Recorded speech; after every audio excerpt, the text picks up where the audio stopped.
Olá, vamos buscar um pouco de paz para hoje? Nós já estamos no quinto dia da Semana do Calvário, que tem como tema Marcas de Cristo. E hoje, no quinto dia, nós vamos ver as marcas que Jesus deixou na família. E o texto básico está lá em João, capítulo 2, onde está registrado o primeiro milagre de Jesus naquele casamento na cidade de Caná. No capítulo 2, no versículo 2, diz que Jesus também foi convidado com seus discípulos para o casamento. Nós vamos ler essa história por partes, mas esse versículo para mim é o mais importante. Jesus foi convidado para esse casamento. Se Jesus foi convidado para estar no teu casamento, certamente você vai ver milagres acontecendo, vidas sendo transformadas e toda e qualquer situação melhorando sempre com a presença do Senhor. Mesmo que aconteçam crises, mesmo que faltem algumas coisas, mas se Jesus estiver, tudo dará certo. No texto de hoje diz que a maior crise do mundo hoje não é econômica ou política, mas é a crise na família. Porque a família sempre será a base de toda e qualquer sociedade. É a base de uma igreja, é a base de toda a comunidade, é a base de todas as relações. A família sempre foi o alvo preferido do inimigo. Ele sempre atacou a família por ser uma instituição sagrada, criada pelo Senhor antes mesmo do pecado. Mas Deus seja louvado, porque a família também é o alvo preferido de Jesus. E ele é muito mais forte. Por isso que o seu ministério começa numa festa de casamento. Assim como desde o Éden, quando Deus diariamente visitava o casal. A família sempre vai ter problemas por conta desse adversário que quer destruir esta instituição sagrada.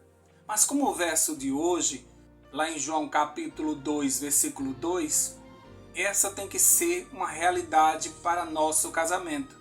Jesus precisa ser convidado, porque quando as dificuldades chegarem, porque elas vão vir sim, até na casa dos servos do Senhor, a dificuldade chega. Mesmo Jesus estando presente, como aconteceu nesta festa de casamento. Vamos ler a partir do verso 1 até o verso 4, diz assim: 3 dias depois.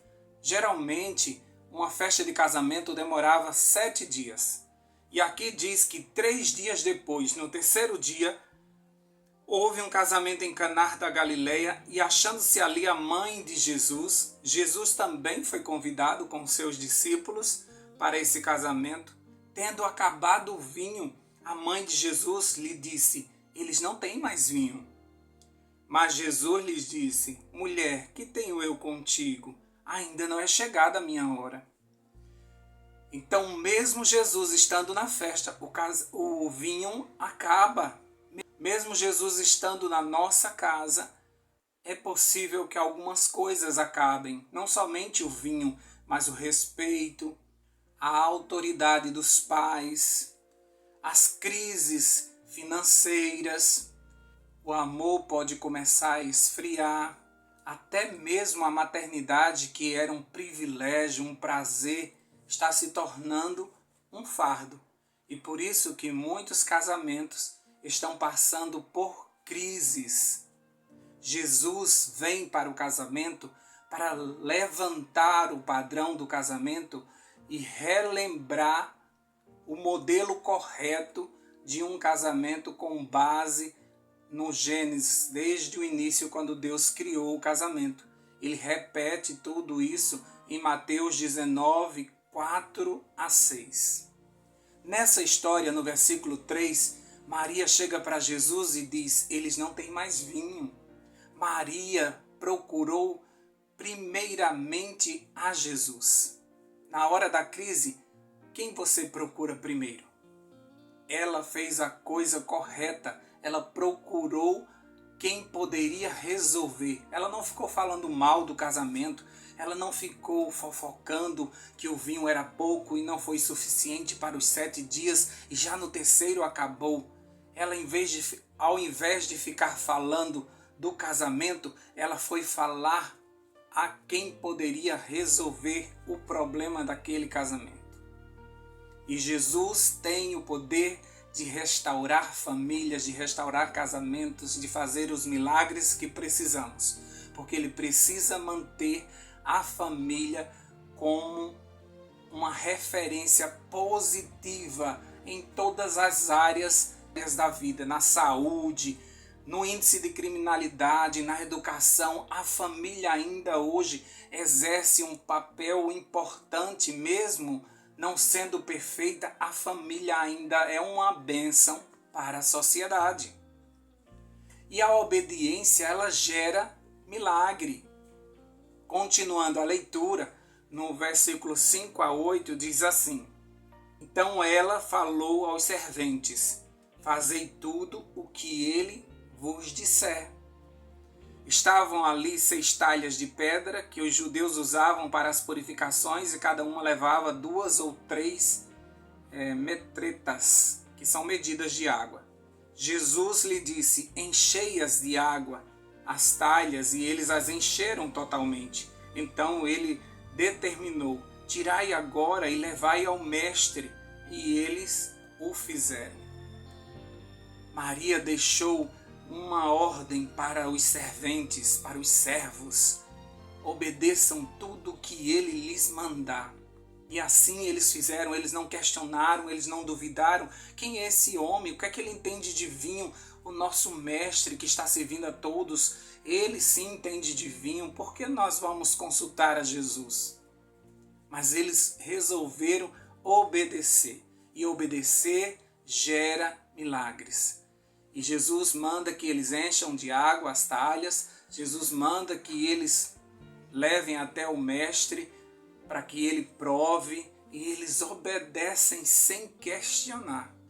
Muitas vezes nós dissolvemos os nossos casamentos, as nossas famílias, porque nós tentamos resolver as coisas do nosso jeito ou escutamos conselhos humanos de como nós devemos agir.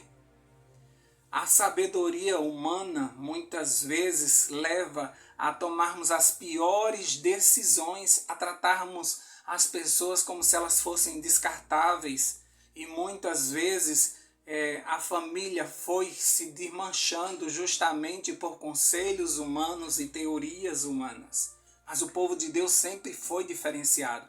O povo de Deus sempre escolheu obedecer a Deus. E por isso que a família se mantém até hoje, pela obediência do povo de Deus, que não aceitou os conselhos humanos, mas preferem obedecer ao que está registrado na palavra de Deus.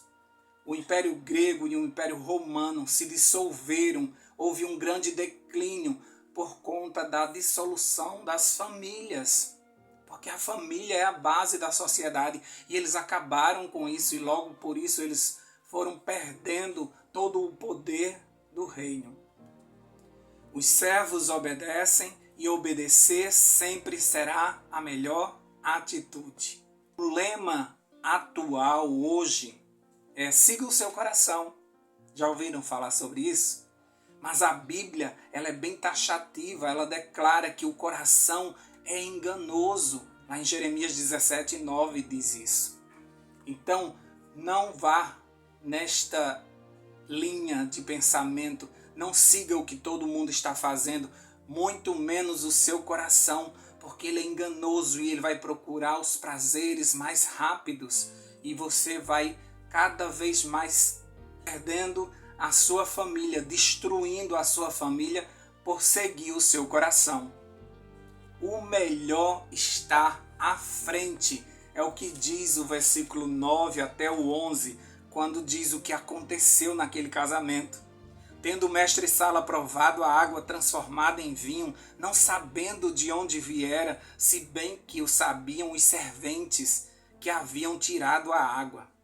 Chamou o noivo e lhe disse: todos costumam pôr em primeiro o bom vinho, e quando já beberam fartamente, servem o inferior.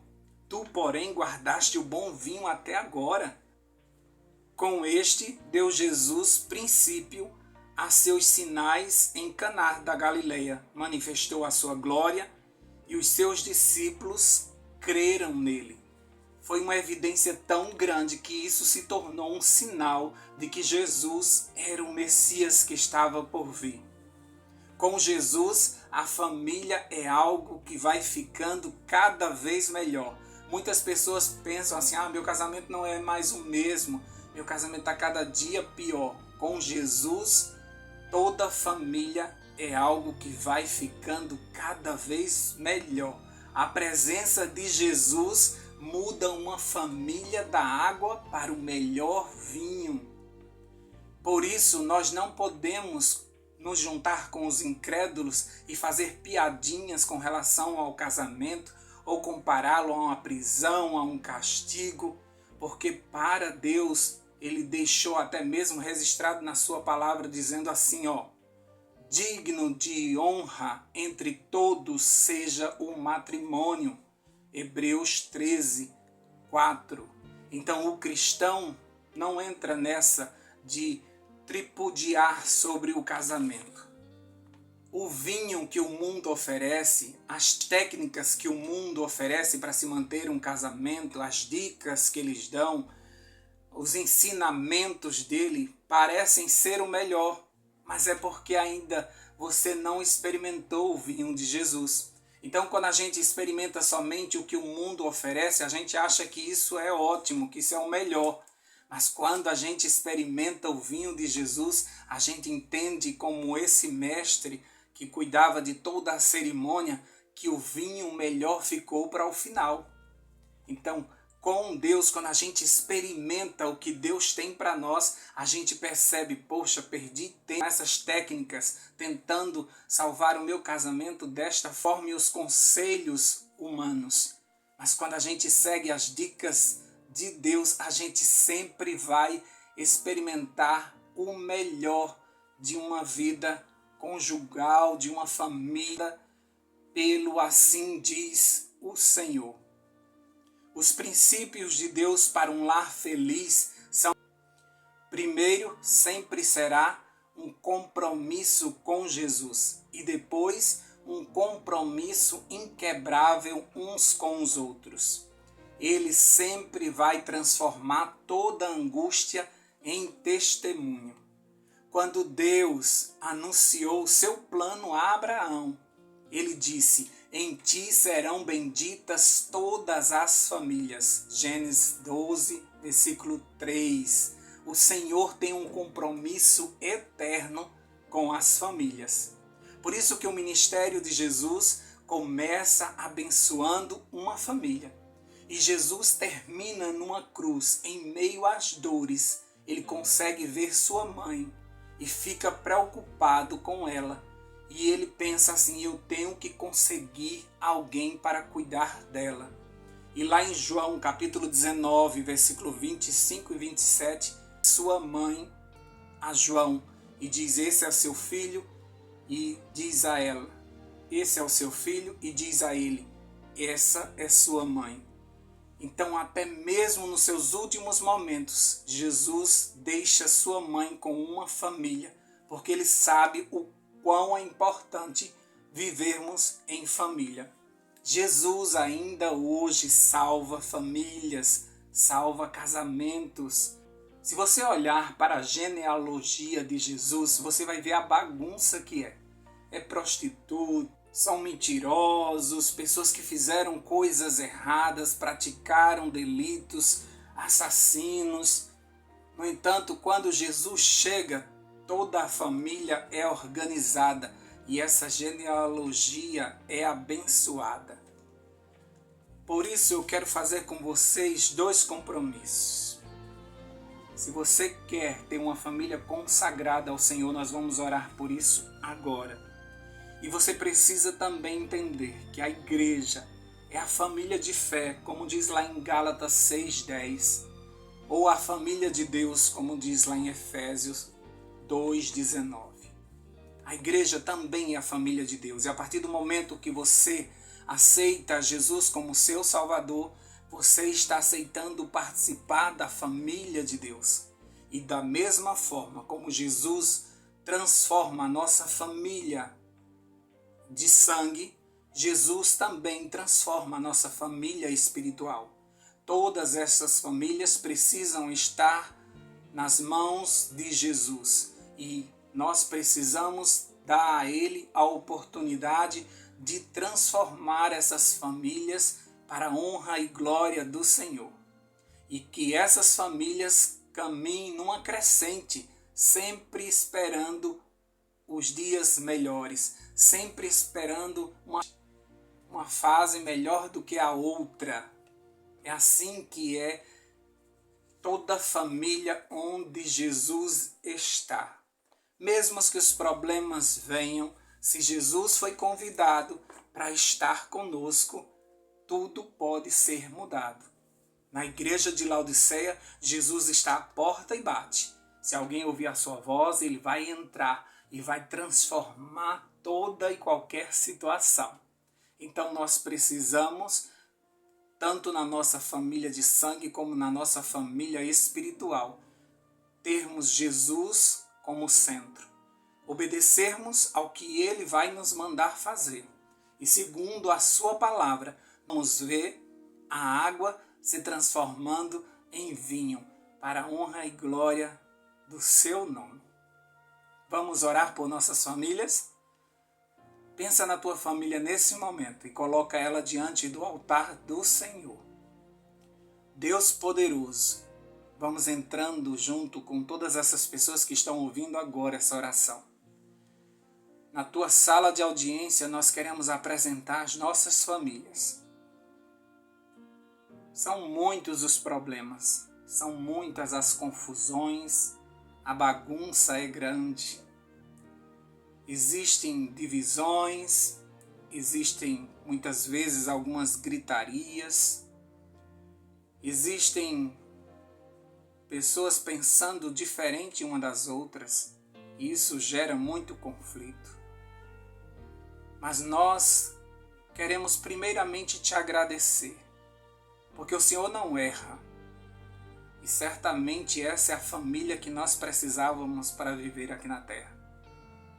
Uma família que vai nos aquecer, que juntos nós somos mais fortes, que um vai dando força ao outro. Somos imperfeitos e por isso muitas vezes nos machucamos com a convivência diária. Mas nós te convidamos nesta manhã para que o Senhor venha morar na nossa casa junto conosco, dentro da nossa família. Se o Senhor estiver aqui, certamente os milagres que precisamos vão acontecer. Se o Senhor estiver na nossa casa, tudo dará certo. Por isso nós colocamos em tuas mãos. Vai buscar aquele filho que foi embora, restaura o amor onde não existe mais. Une, Deus, de uma forma que a gente fique juntos até que esse céu se rasgue e o Senhor volte para nos buscar. Ajuda para que a nossa família seja uma referência positiva no nosso prédio, na nossa rua, na nossa comunidade, na nossa igreja. Que a gente seja uma prova de que a família, ela é a base ainda da sociedade e ela pode viver de forma estruturada para a honra e glória do teu nome. Que possamos dar bons exemplos, que possamos ser testemunhas vivas de que a família é projeto do Senhor, sim, e que o Senhor sempre vai zelar por toda a família. Como o Senhor mesmo disse, a família é digna de honra. E por isso nós te pedimos, Senhor Deus, ajuda-nos a levantarmos essa bandeira diante de uma sociedade que é egoísta, que só pensa em si, que só pensa em seus prazeres, em sua felicidade individual. Nos ajuda a vivermos em comunidade como o Senhor vive no céu em família. Ajuda-nos, Senhor Deus, a sermos um exemplo para esse mundo e que todas as pessoas percebam que o nosso lar está de pé porque o Senhor habita na nossa casa e na nossa vida. Obrigado por mais um dia, continua conosco. Nós te pedimos tudo isso e já te agradecemos no nome de Jesus. Amém, amém e amém. Paz para hoje é o que eu desejo para você.